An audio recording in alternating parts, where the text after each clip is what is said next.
Welcome to my Periscope broadcast, and I am doing watercolor here on Jean Grey from the 1990s, early 90s X-Men.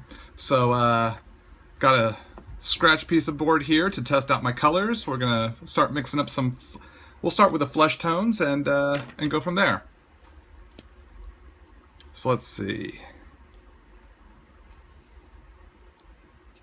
I like to work up some red, some yellow, to kind of get into a peach sort of color a little bit, and then work in some white to lighten it up.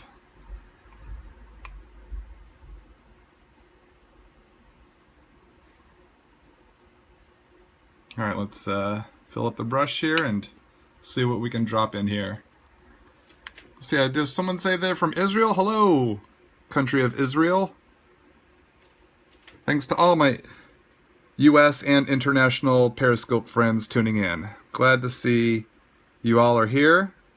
It's difficult to catch everyone's comments. I'll try to catch or answer any comments or questions that I see, but a lot of the focus will be here on the art, so I apologize if I'm not able to chat too much or respond to questions. Hopefully you'll be able to tune in to my separate Q&A broadcast after this Jean Grey watercolor. It'll follow immediately, so stay tuned. Or tune back in if you have to step away. So I'm just layering in some color here with the flesh tone I've made. Leaving a little white of the board as highlights on her face, usually on the cheeks, the tip of the nose, and on the chin, ideally.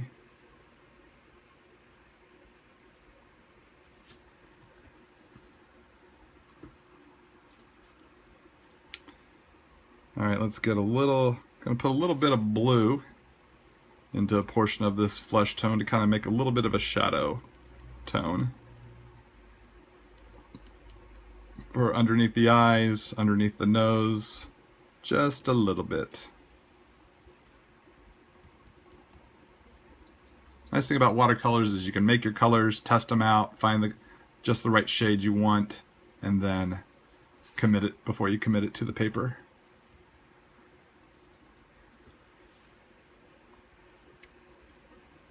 So a lot of people ask what type of paper I'm using. I use Strathmore cold press watercolor paper. This is I believe it's 6x9. I'll have to double check the package there, but I think this is a 6x9 piece of artboard. A little shadow across the bridge of the nose there. Just subtly sculpting out her facial features.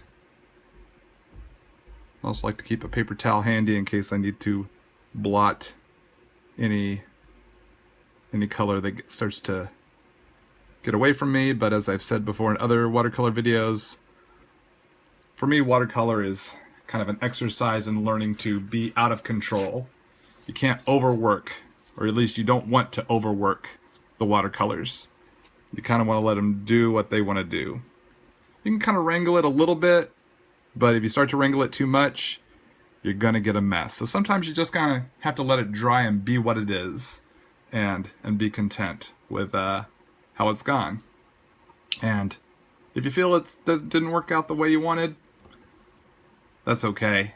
Maybe it'll be different the next time. So now I'm adding a little more red to my flesh tone because I want to create a little bit of a pinkish, a little more pinkish flavor, because I like to put a little bit of rosiness on the nose. But some of those shadow areas are still a little too wet, and I don't want to compromise that, so I want to let her face dry a little bit more. So let's see. Go just drop in a little bit here at the cheeks, kind of up by the eyes, just a little bit. And then bring it across the nose here.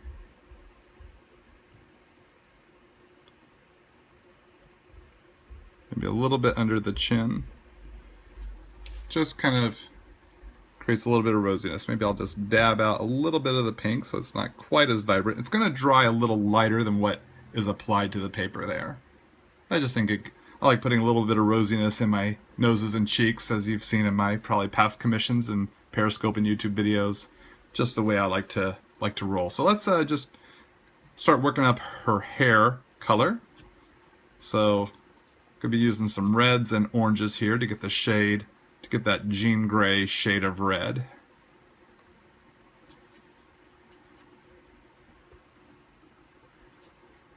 I want to say welcome to everyone who's tuned into my Periscope broadcast.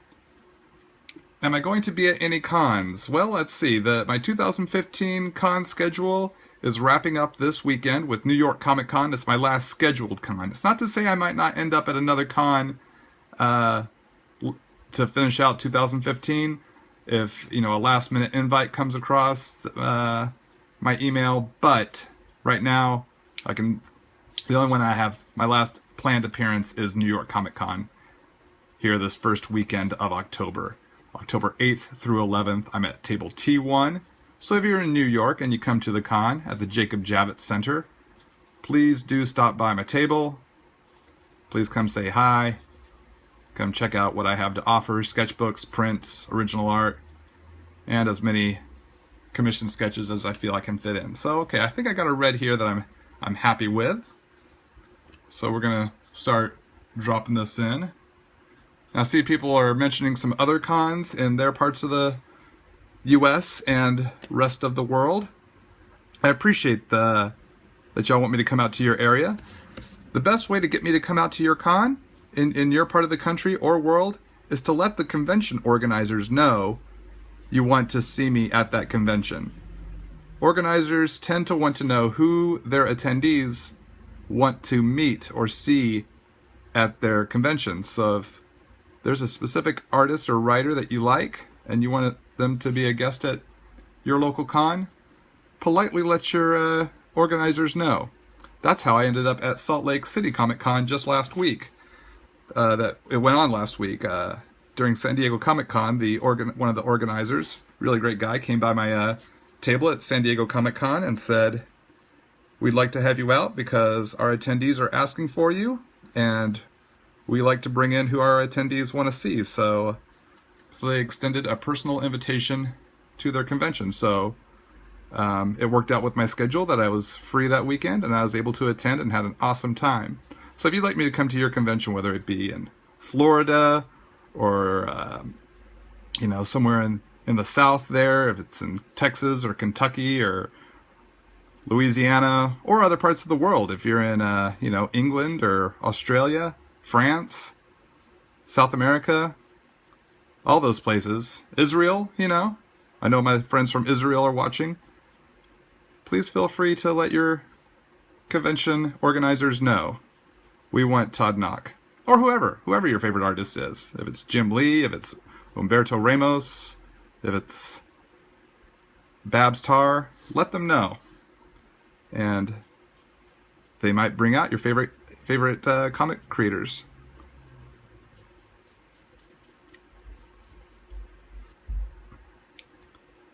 So I'm already looking at my 2016 convention schedule. I've already talked with a couple of convention promoters and organizers.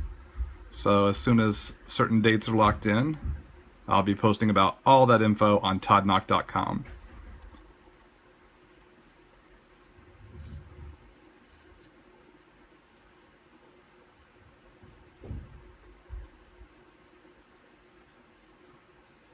Alright, so there we go. We got the kind of the base coat for her hair, and I noticed I forgot to paint her ears. Oops, I got a little more hair right through here behind her fingers. I want to make sure I get that.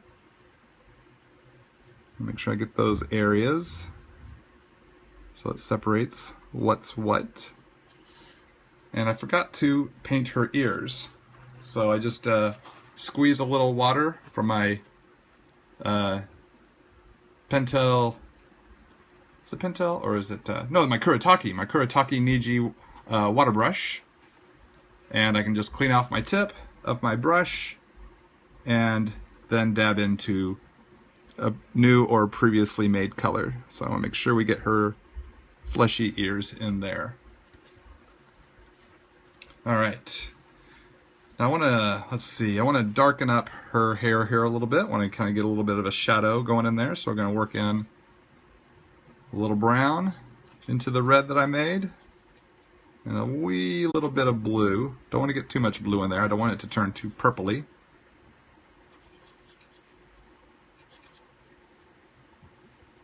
Okay, let's see.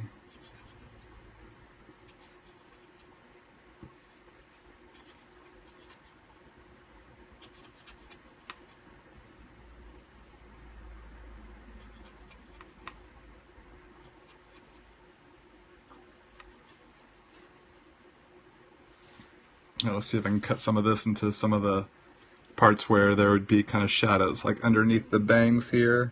Is that dark enough? I think I need to make that a little darker before I start to commit. Let's get a little more blue in there. Alright, this is getting to the burgundy town that I was considering.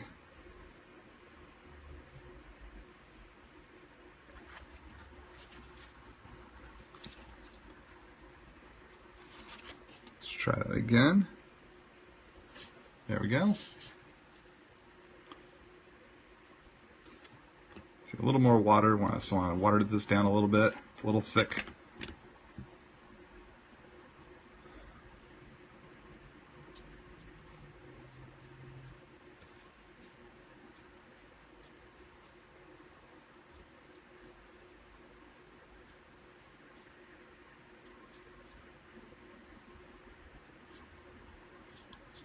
Alright. So just cutting in here, cutting in these shadows. I want to create that depth. Kind of creates a little bit of an illusion of 3D when you drop in shadows, whether it be with your markers or watercolor. Consider where your light source is. Consider where different design elements like the shape of the hair, where would the shadows fall? A lot of it behind her neck here, right up under here, behind her back, behind her arm. Doesn't have to be super perfect, just generally, just kind of hit those spots. You want to put some thought into it, but not overthinking it, which is a challenge to kind of figure out, to get to that place where you're giving it enough thought but not overthinking of it. I know I still can sometimes struggle with overthinking the art, but with tons of practice you start to develop that confidence. Alright, so there's the hair there. Now what I want to do is clean out this burgundy shade with a little bit of what was that thing called? Paper towel. Paper towel is the word. That was the word we were looking for. Paper towel. Clean out my brush tip here. Want to create more of an orangey shade of the red, just to kind of bring some of that red, some of the white that's separating the red there, into a little bit more orange. Kind of create a gradation from the red through the white. Just a little bit. That's what I'm shooting to do. A little more orange here. Oops, so this is the orange I'm creating right here in my little palette. This is the Winsor Newton travel set, in case I didn't say that at the top of the show.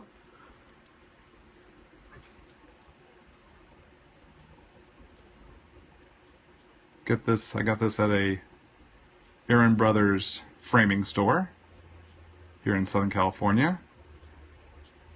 So if there's an Aaron Brothers near you, you can get one. Get a set. Check for their online coupons. You can save yourself 25% or more. You can also look at places like Dick Blick's Art Supply. I bet you he would have that.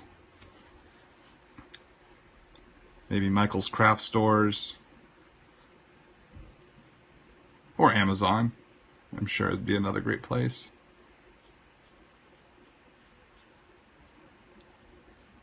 Alright, so it's a nice subtle gradation there. Still wanting to leave a little bit of the white of the board on here as kind of a highlight to her healthy sheen of hair. You know, Pantene Pro V and whatnots, herbal essences, or what's that other shampoo? I can't remember. They got all those shampoos that make your hair lustrous and bouncy. All right, so since we're still kind of in Orangeville, let's work on her bodysuit now. So I'm gonna take the orange I've already made. I'm gonna work some more of this kind of goldish character in here. Got a lot of body to cover, so I'm going to make as big of a batch as I feel I can. We really want this kind of, it's not bright yellow. Her costume back in the 1990s wasn't like bright yellow, but it wasn't full-on orange. It was kind of this goldish orange, a very unique color for superhero costumes at the time. She was like the only character I can really think of that had that shade of bodysuit.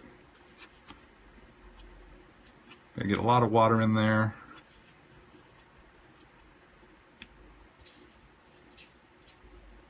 I think I want that a little lighter. I want to use some straight up yellow to help lighten that up a little bit.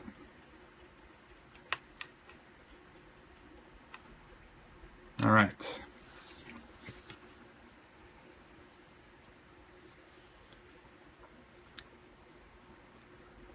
So someone asked here if I typically pick a light source. I don't know if I cut your full comment there, but yeah, I pretty much do. And this one generally is kind of coming from above, kind of from this angle a bit.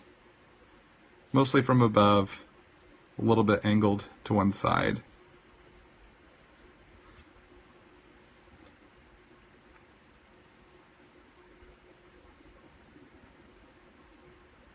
And now we're just going to drop in a base coat for her bodysuit, the yellow golden part of her bodysuit.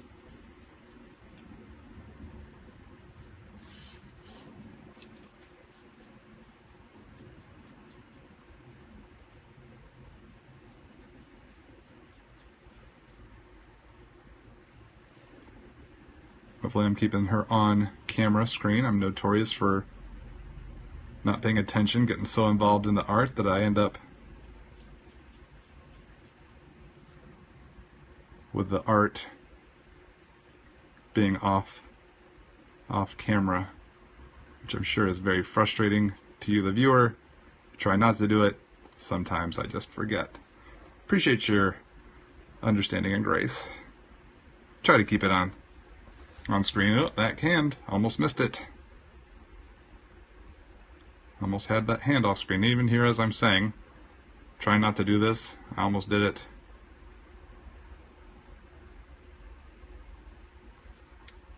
Still leaving a little bit of the white of the board as kind of a highlight or reflected light. Something I can work with other colors, kind of pulling into that area.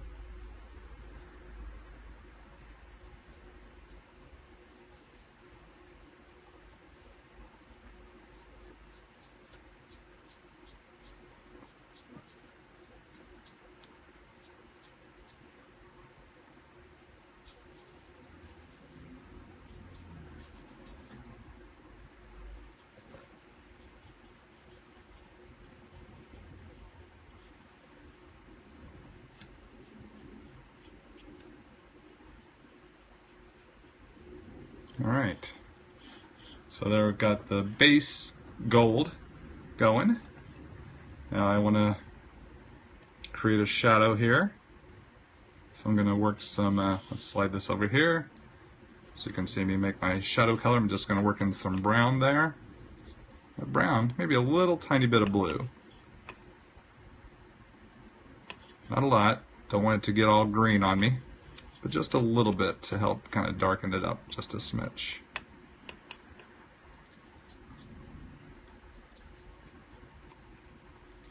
Let's give that a whirl.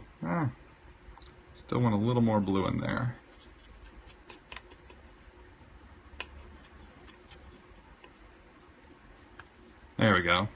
Feeling good about that. Make sure we're on screen. And let's drop in some shadow areas here. So like I said, since the light source is coming this way, I'm going to put the shadows on the opposite side. So it'd be on the bottom side of the arm, up under the shoulder pad a little bit, underneath the gauntlets a smidge.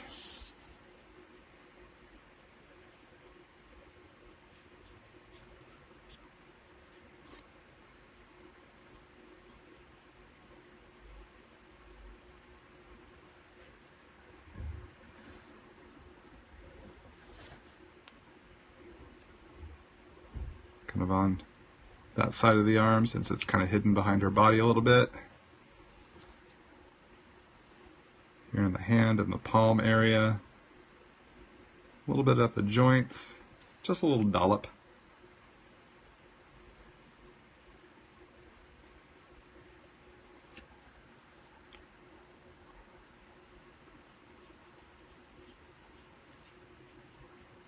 This part of the thigh, since it's hidden behind the forward thigh, the foreground thigh.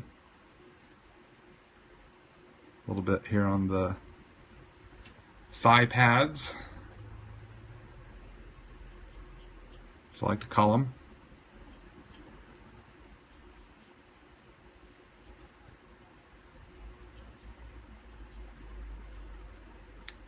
So if you're just tuning in to my Periscope broadcast, I want to say welcome. Glad you're here. Thanks for tuning in. Glad you could join us. Hope you're having fun. Now, it's very challenging for me to keep up with people's comments while I'm focusing on the painting here. So if I miss your comment, I hope you'll join me for the Q&A to follow here only on Periscope after the art broadcast. So after the art broadcast, we'll power down. And after the video processes and saves to my phone, so I can upload it on YouTube, I will then return. We'll do a live Q&A, and then, if there's time, I'll work on the Gambit portrait that I posted on my social networks yesterday.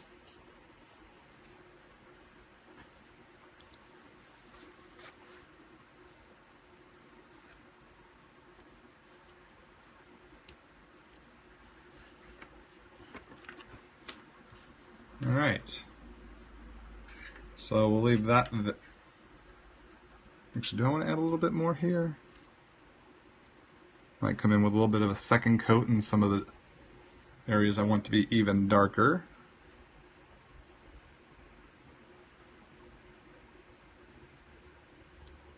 Oh, I forgot this hand. This hand needs some of that shadow color, especially on the fingers closest to the head. The index and middle finger, a little bit here on the palm.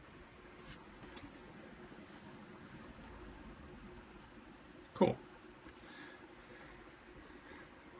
Gonna add just a little more blue here to really create a even darker color, darker shadow shade. Just want to drop that in here into some of those parts.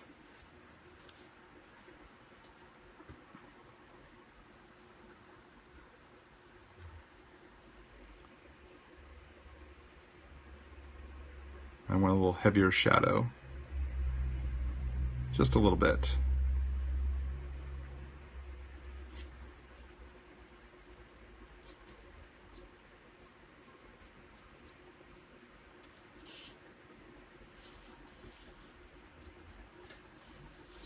Okay. Maybe cut a little bit here in the bottom parts of these little thigh pads, these squares.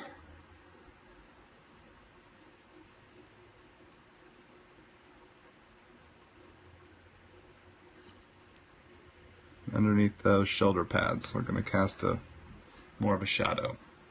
Alright, so let's clean off the brush. Now that most of her face is dry, I want to now work on go ahead and get her lips squared away. So just need a little more red here.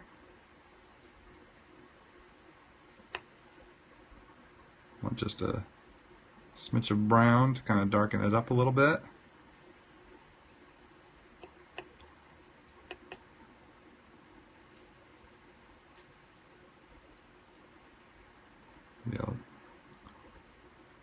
Smidge of blue.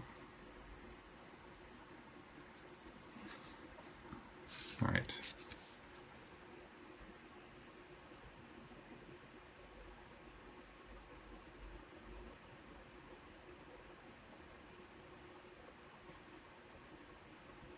There we go. Just a little bit like that. We're in and we're out.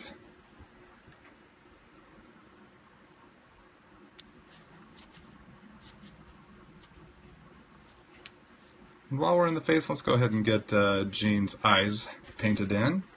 So I'm going to work up some green here.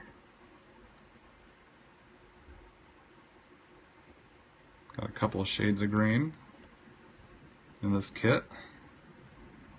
So I'm going to use a little bit of both. Alright, now this is a pretty tiny illustration, so hitting these eyes is a bit of a challenge. I want to make sure I don't get out of the lines. I want to make sure keep it nice and clean there. Maybe a little bit more of a darker shade. Got a little more depth to her eyes. The irises, I should say. Cool.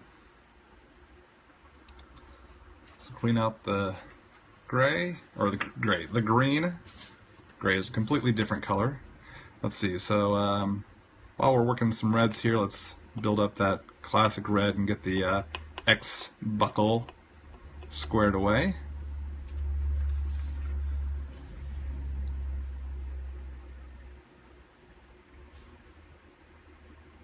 Now someone's posted, I think I just caught a comment asking, how do I choose the colors for the shadows?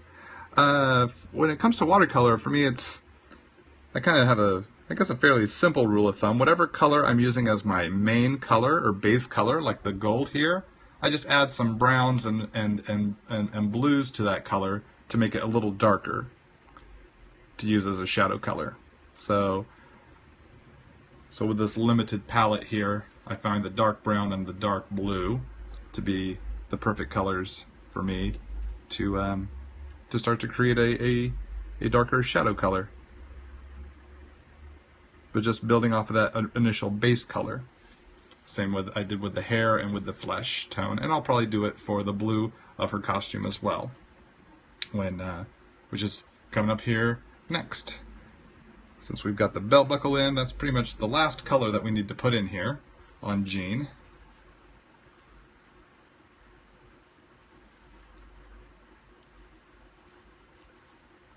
So I'm cleaning off the tip of my brush. Someone had asked in a previous, I think it's either Periscope or a Instagram comment, or maybe it was a comment on my YouTube channel asking if I use the same color, same brush for every color, or do I use different brushes for each color. And I use the same brush. I don't have 12 different brushes that I use. I use the same brush, I just clean off the brush tip by squeezing water from the brush, squeezing this. If you're not familiar with the Kuretake Niji water brush, this unscrews from the brush tip here. You can fill this up with water underneath your faucet. You just squeeze the tube and it sucks the water in. Once you filled it all up, you can just gently squeeze right there, and water will come out of the tube into the brush and moisten the brush tip, and you're able to create the colors you desire. So now we're going to try to find this unique shade of bluish, barely turquoise. So I want to get a lot of this vibrant blue in here. Don't want straight up blue. I want to greenish blue it up a bit more. So this might be a challenge to find the right shade. So we're going to experiment here a bit. Kind of liking that.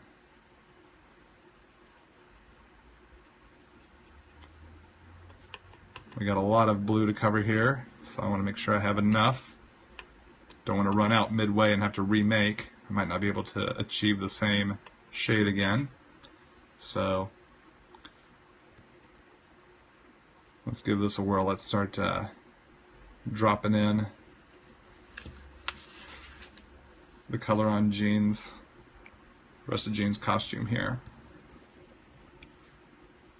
I'm going to switch back to my finer tipped brush pen.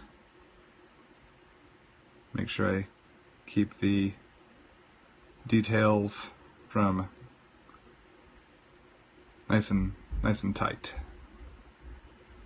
Now, like I said, the light source is coming this way, so I'm leaving a little bit of a white highlight here on the metal of her gauntlet.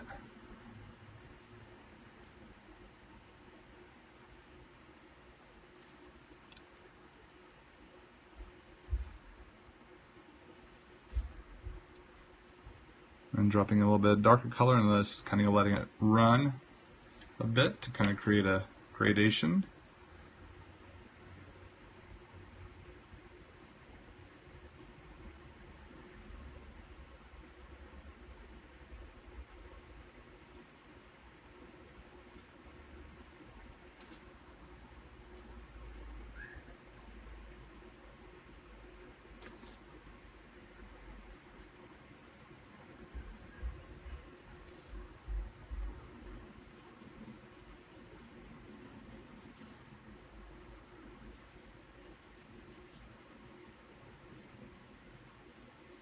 So just cutting in, just making those cuts.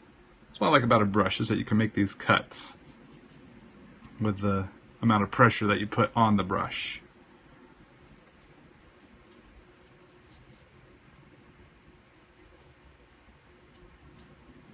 So you can get these different shapes. It takes a while to master, and there's always something new to learn. Even once I start to feel confident with the brush, there's still more to learn. Still more to experiment with. Always something new to master or to get better at. That's why I like to practice.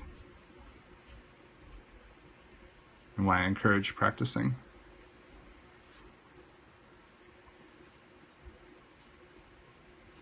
This doesn't happen really, rarely does it happen overnight. You can pretty much bank on it not happening overnight. If it does ever happen overnight for you, consider it a miraculous blessing. More than likely, it's going to take a lot of work and training and trial and error. And that's okay. It's okay for trial and error,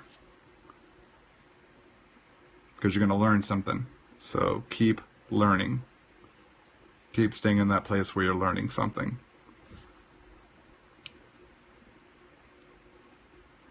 So you continue to evolve in your arts.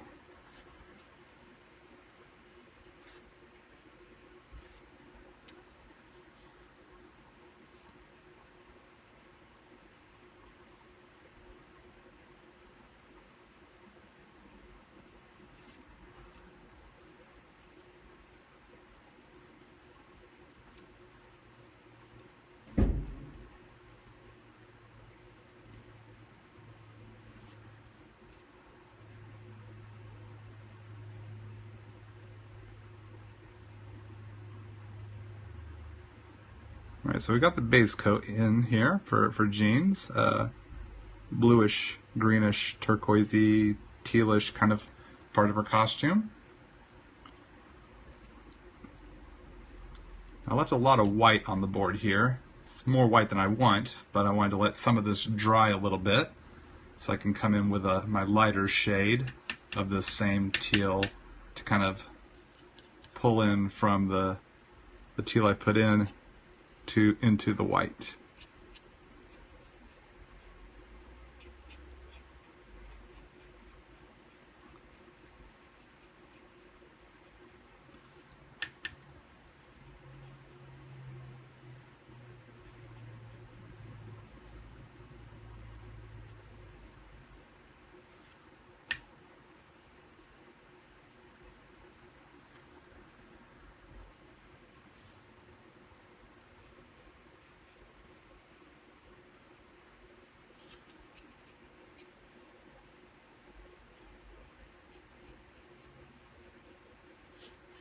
I need a little bit of that light color up in here on her forehead trapezoid.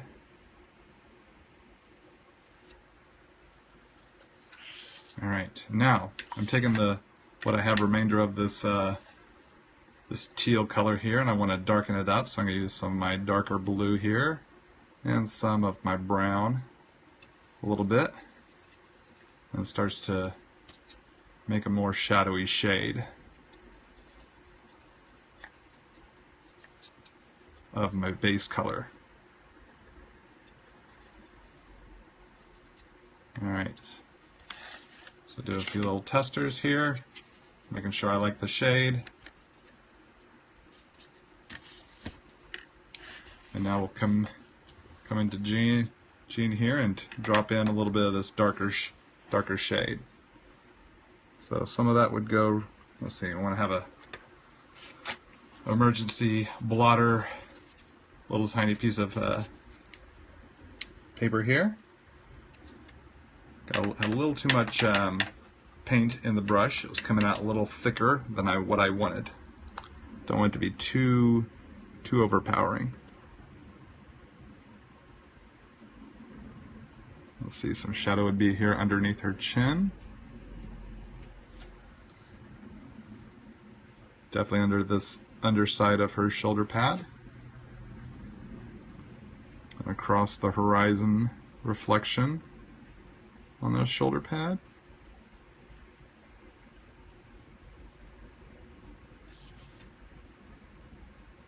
A little shading right through this area.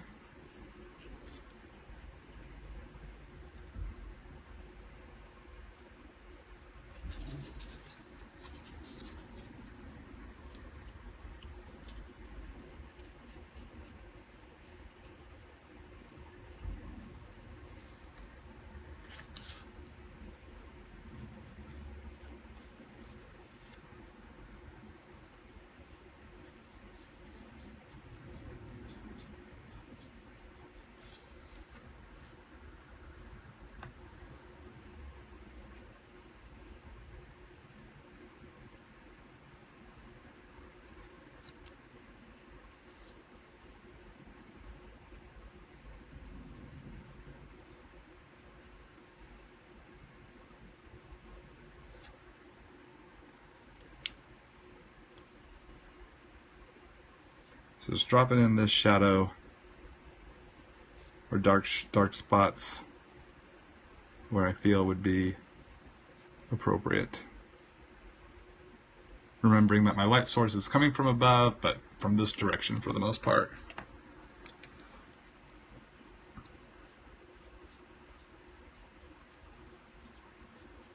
So any part that's covered up by another body part or hair or costume, I want to keep that in mind. Or reflective surface. Lots of things to consider. Maybe a little bit underneath the fingers there, where her fingers touch her forehead. The cheeks. So this inner part of the belt buckle. Anywhere where I think will create some nice depth. Alright, so that's our the basics right there on Jean. Let's drop in a background wash. I don't often get to do the background wash in my Periscope videos because we don't have a lot of time, but since this is a little smaller of a piece, didn't take quite as long to color up Jean here. So now let's see, I'd like to try to do maybe kind of like pink mixed with orange for her psi signature, or psionics. So I'm gonna drop in reds. I'm gonna bring in some white here. Trying to create that shade of pink that I want.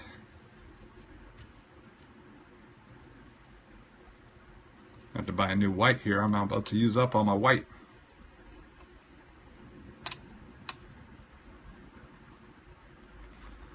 Okay, so cleaning up my brush tip for the moment.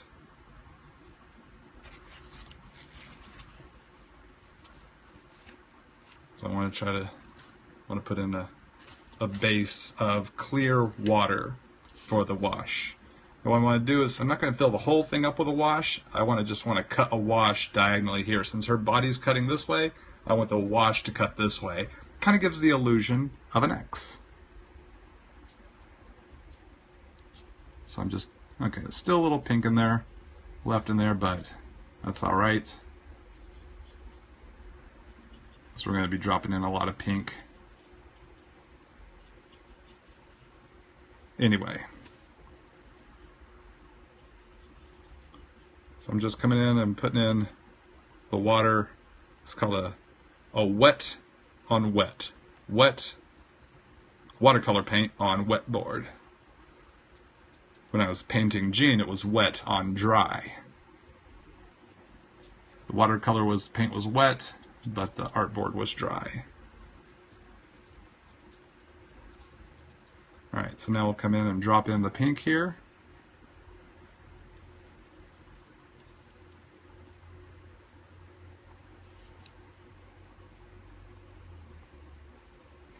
With a wash, you can kind of just let it do what it wants to do.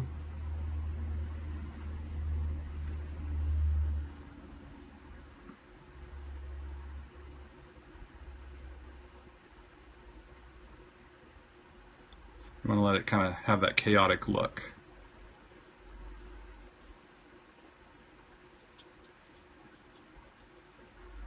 Squeeze some more water out there.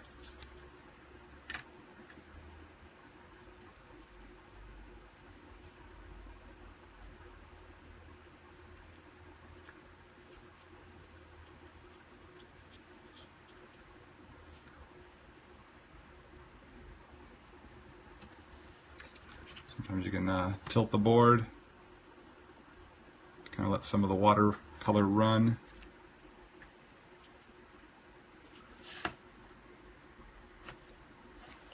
I'm going to get some light orange going here.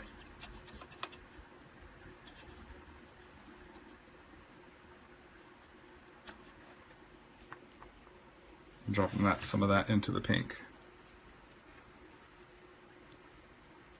Let the two colors merge and mix.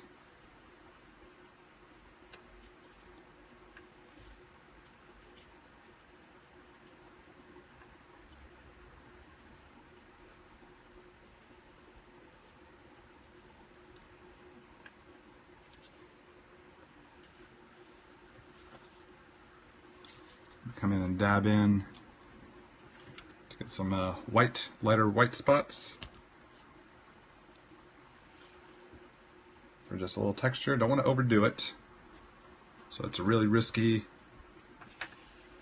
portion to do that, because I don't want to overwork the texture, but I don't want the background to be too dark or too colorful.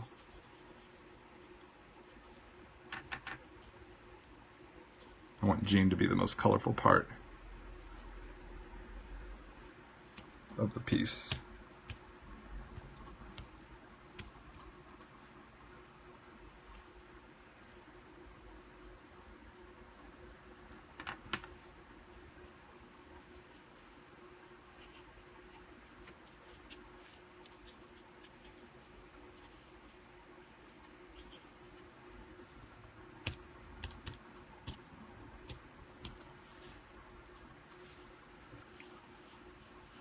Alright, and there we go. That's it. It's as simple as that. Simple as that when you practice a lot. So, we're essentially done with Jean here. And if you're watching on YouTube, be sure to check out the link to the scan of this piece on my Facebook, Art of Todd Nauck Facebook page, in the link below in the video description. And for my friends here watching on Periscope, there'll be a photo of this illustration on my different social networks as well. So you can check her out on Twitter, Instagram, Art of Todd Nauck Facebook page, and Tumblr at the very least. So thank you so much for watching.